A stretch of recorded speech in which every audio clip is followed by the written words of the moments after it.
Romanos, capítulo 3, a partir do versículo 21. Mas agora se manifestou sem a lei a justiça de Deus, tendo o testemunho da lei e dos profetas, isto é, a justiça de Deus pela fé em Jesus Cristo para todos e sobre todos os que creem, porque não há diferença. Porque todos pecaram e destituídos estão da glória de Deus, sendo justificados gratuitamente pela sua graça, pela redenção que há em Cristo Jesus, ao qual Deus propôs para propiciação pela fé no seu sangue, para demonstrar sua justiça pela remissão dos pecados dantes cometidos sob a paciência de Deus, para a demonstração da sua justiça neste tempo presente, para que ele seja justo e justificador daquele que tem fé em Jesus. Amém. Gostaria de inicialmente fazer uma consideração, em especial o versículo número 23 e 24. Porque todos pecaram e destituídos estão da glória de Deus, sendo justificados gratuitamente pela sua graça, pela redenção que há em Cristo Jesus. Nós chamamos a atenção para dois fatos. O primeiro é concernente à condição de pecado. E o segundo é concernente à possibilidade de salvação. Normalmente nos estudos existe a apresentação de um problema e depois a apresentação da solução do problema. Nós temos sempre uma questão que exige uma resposta. Observando esse texto bíblico, nós identificamos isso. O problema que se apresenta é a condição do pecado. E a solução que se apresenta é a possibilidade de salvação diante deste problema. Quanto ao primeiro ponto, o problema, há um termo teológico para ele, que é chamado de depravação total. Quer dizer que todas as pessoas no mundo estão nesta condição moral, estão afastados, caídos totalmente em relação a Deus. A propósito disso, o profeta Isaías já profetizava naquela expressão conhecida nossa: os ouvidos do Senhor não estão agravados para não poder ouvir, nem a sua mão encolhida para não poder salvar. Mas o que era que fazia a separação? As vossas iniquidades e os vossos pecados. Então o homem, ele está nesta condição de pecado, que nós chamamos então de depravação total. Há pelo menos 4 linhas de investigação teológica que opinam sobre isso. 2 concordam especialmente com a depravação total e 2 não concordam totalmente. As 2 que concordam, elas mostram que Deus dá início ao processo de salvação e o homem responde a esse início de Deus. E a outra, por causa desta condição humana, Deus ele é o único agente para a salvação. Mas o fato é que tanto uma quanto outra concordam que o homem está moralmente caído, totalmente caído. As outras 2 opções, elas diriam que, primeiro, o homem pode salvar-se por si só, ele é o próprio agente da sua salvação, e a outra dizia que é o homem que dá início ao processo de salvação e Deus atenderia a este início que o homem apresenta, ou seja, invertendo a condição. Mas o fato que nós estabelecemos e que a Bíblia nos apresenta de maneira clara e objetiva, eu vou mostrar aqui, é que o homem está sim caído moralmente e, portanto, ele não pode por si só recorrer ou dar o passo para Deus. É preciso haver a graça especial de Deus revelada ao homem. E aí, diante desta graça, ele pode tomar a sua iniciativa, se acata ou se rejeita. Considerando este fato da condição moral do homem, todos estão em pecado. Nós já vimos o texto que lemos, porque todos pecaram e destruídos estão. O salmista Davi, no Salmo 51 e no versículo 5, ele diz assim: eis que em iniquidade fui formado, e em pecado me concebeu minha mãe. Portanto, todos nós já nascemos na condição de pecadores. O profeta Jeremias, capítulo 13, versículo 23, ele faz uma pergunta bem curiosa, bem instigante. Ele pergunta assim, pode o etíope mudar a sua pele, ou o leopardo as suas manchas? Nesse caso, também vós podereis fazer o bem, sendo ensinados a fazer o mal. Se o etíope puder mudar a cor da sua pele, e se o leopardo puder retirar as suas manchas, então você vai poder fazer o bem, mesmo que tenha nascido para fazer o mal. Ele está dizendo que não é possível, por si só, fazer o bem. Por que não é possível? Porque nós estamos caídos, depravados, totalmente. É aquela famosa pergunta: o homem é pecador porque peca, ou ele peca porque é pecador? Se eu dissesse que o homem é pecador porque peca, eu chegaria à conclusão de que aquele homem que não pecar, não é pecador. Portanto, a resposta é a outra. O homem peca porque é pecador. Como pecadores, não existe outra alternativa para o homem, a não ser pecar, a não ser fazer sempre o mal. Foi assim que Paulo concluiu, se apropriando do texto do Salmo 14, quando ele diz: não há um justo sequer, não há ninguém que entenda, não há ninguém que busque a Deus, todos se extraviaram e juntamente se fizeram inúteis. Não há quem faça o bem, não há nenhum só. E o salmista lá no Salmo 14, ele ainda diz antes que foi Deus quem constatou isso, olhando dos céus à terra, e não viu nenhum justo sequer. E aí o apóstolo Paulo, ele faz o arremate, dizendo assim em Romanos 5 e 12: como por um homem entrou o pecado no mundo, e pelo pecado a morte, assim também a morte passou a todos os homens, por isso que todos pecaram. Então não há mais essa alternativa de dizer que não, mas eu tenho uma coisa boa em mim, eu sou uma pessoa boa, não é? Olha, ainda na epístola aos Romanos, Paulo disse, no 7,18, porque eu sei que em mim, isto é, na minha carne, não habita bem algum, e com efeito o querer está em mim, mas não consigo realizar o bem. E aí tem aquela expressão dele, né? O bem que eu quero fazer não faço, e o mal que não quero fazer este faço. E por que que isso acontece? Justamente porque o homem é pecador, está na condição de pecador. Olhe, ainda escrevendo aos Coríntios, ele disse assim, o homem natural não compreende as coisas do Espírito de Deus, porque lhe parecem loucura, e não pode entendê-las, porque elas se discernem espiritualmente. Se o homem está caído espiritualmente, ele só poderia entender as coisas de Deus espiritualmente, vivo espiritualmente. Mas se ele está caído, ele está morto, então ele não compreende. O homem natural não compreende. Por isso que ele falou também, Paulo, para os Efésios, dizendo assim, que nós estávamos mortos em ofensas e pecados.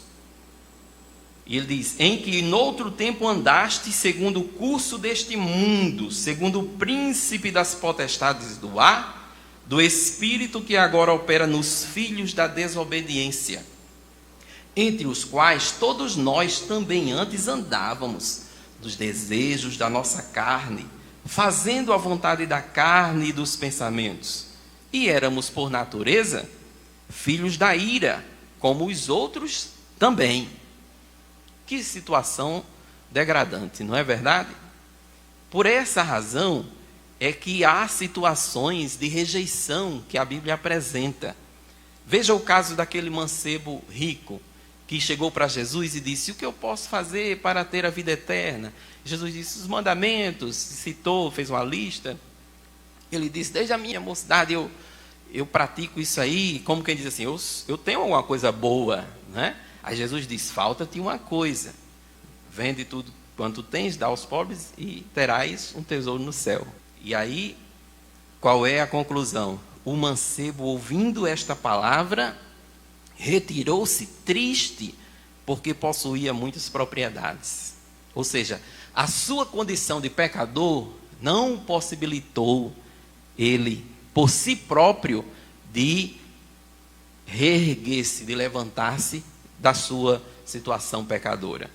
Uma outra expressão muito interessante para nós é uma lamentação do próprio Jesus diante de Jerusalém. Ele chega em Jerusalém e olha para aquela cidade e diz assim, faz uma lamentação: Jerusalém, Jerusalém, que matas os profetas e apedrejas os que te são enviados.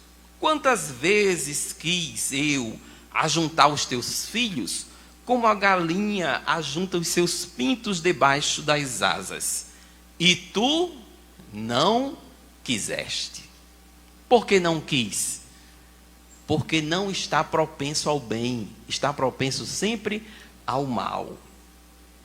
Uma última expressão para sair aqui desse problema todo é aquela do evangelista João, quando ele diz no início da sua narrativa do evangelho, que o verbo que estava no princípio com Deus, ele estava no mundo, e o mundo foi feito por ele, e o mundo não o conheceu.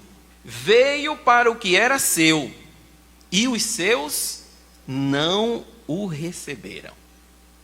Então não há como sair desta condição pecadora por si só, pelo próprio homem, pela própria condição humana. Nós estamos, portanto, em uma depravação total. Mas diante da pergunta, precisamos de uma resposta. Diante do problema, precisamos de uma solução. E a solução, ela aparece também em um termo teológico, que é o seguinte: expiação ilimitada. Por quê? Porque se a depravação é total, ou seja, ela é para todos os homens, a oportunidade de rever isso aí, a partir de Deus, também é destinada a todos os homens. Todos podem, portanto, ter acesso a esta graça. O que é que significa, então, esse termo expiação? Significa remir a culpa cumprindo a pena. De maneira mais clara, você tem uma dívida e precisa pagar. O problema é que nós não temos o valor para pagar a dívida. Ela é muito alta. Pecadores condenados são isentos da culpa pela morte substitutiva de Cristo. Ou seja, nós não temos o dinheiro para pagar. Então nós temos que de alguma forma pagar. Como pagaremos? Com a nossa própria vida, que é a condenação, a morte. Aí Cristo se apresenta e diz assim: não, eu pago a dívida por eles. Então isso é a expiação, que é destinada a todos os homens. Jesus uma vez perguntou assim, pois que aproveita o homem ganhar o mundo inteiro e perder a sua alma? Ou que dará o homem em recompensa da sua alma? O que é que eu posso dar para poder resgatar a minha alma desta condição de pecado? O salmista, no Salmo 49, ele também faz uma espécie de lamentação, quando ele diz assim, aqueles que confiam na sua fazenda, a gente não está falando aqui de preço que tem que ser pago, né? Aqueles que confiam na sua fazenda e se gloriam na multidão das suas riquezas, nenhum deles, de modo algum, pode remir a seu irmão. ou dar a Deus o resgate dele. Mas por quê? Não pode. Ele conclui: pois a redenção da sua alma é caríssima, e os seus recursos se esgotariam antes. Antes de pagar, ele ia ficar sem dinheiro. Então, somente Cristo pode expiar. E ele fez isso. Como é que ele fez? Ele fez, a Bíblia afirma que ele fez naquele texto que nós sabemos de cor e salteado. Porque Deus amou o mundo de uma tal maneira que deu o seu Filho unigênito, para que todo aquele que nele crê, olha aí a resposta do homem, a ação de Deus. É Deus que vai. Olha, deixa eu abrir um parênteses aqui, já para concluir. A religião é uma tentativa sempre do homem se aproximar de Deus. São iniciativas do homem para se encontrar com Deus. Nunca dá certo, nunca funciona. Por isso que tem várias, né? Qual é a diferença então da religião para o evangelho? É que o evangelho, a iniciativa é de Deus. É Deus tomando a iniciativa. E aí ele diz assim, Paulo, em Romanos ainda. Olhe, só para você ter uma ideia, e também para os ouvintes que estão nos ouvindo. Nós não sabemos ainda a riqueza que tem essa epístola, chamada Epístola aos Romanos. Este é o maior tratado teológico sobre a graça de Deus que já foi escrito. Se as pessoas tivessem noção disso, liam Romanos todo dia. Ele diz assim, no 5 e 18. Pois assim como por uma só ofensa veio o juízo sobre todos os homens para condenação, assim também, por um só ato de justiça, veio a graça sobre todos os homens para justificação de vida. Quem foi que fez esse ato de justiça? O Senhor Jesus Cristo. E aí, escrevendo a Timóteo, Paulo disse que Deus quer, olha, é Deus, não é o homem, mas Deus, ele quer que todos os homens se salvem e venham ao conhecimento da verdade. Porque há um só Deus e um só mediador entre Deus e os homens, Jesus Cristo, homem, o qual se deu a si mesmo em preço de redenção por todos, para servir de testemunho ao seu tempo. Quando ele escreve a Tito, ele diz, porque a graça de Deus se há manifestado, trazendo salvação a todos os homens.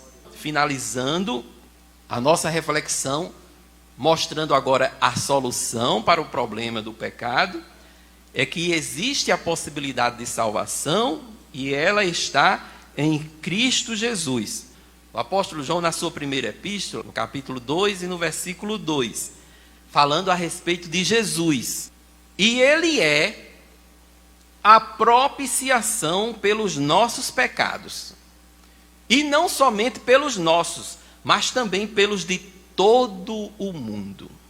Propiciação, você sabe o que é? É o lugar onde você pode receber o favor.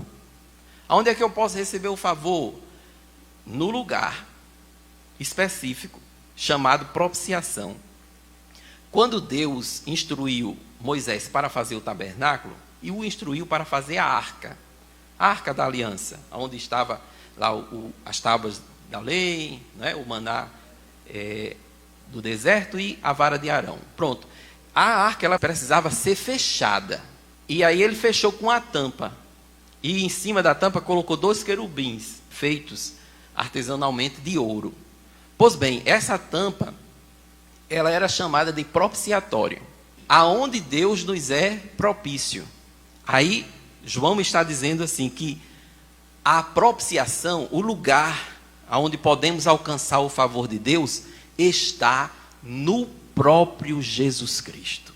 Ele é a propiciação pelos nossos pecados. Então, se estávamos em uma condição de pecadores degradados, degenerados, e se Cristo, com o seu sangue, nos resgatou, porque substituiu-nos no momento da condenação. O apóstolo João tem uma visão no Apocalipse. Vocês conhecem bem aquela visão dos 7 selos, né? E ele chora, quem é que vai abrir?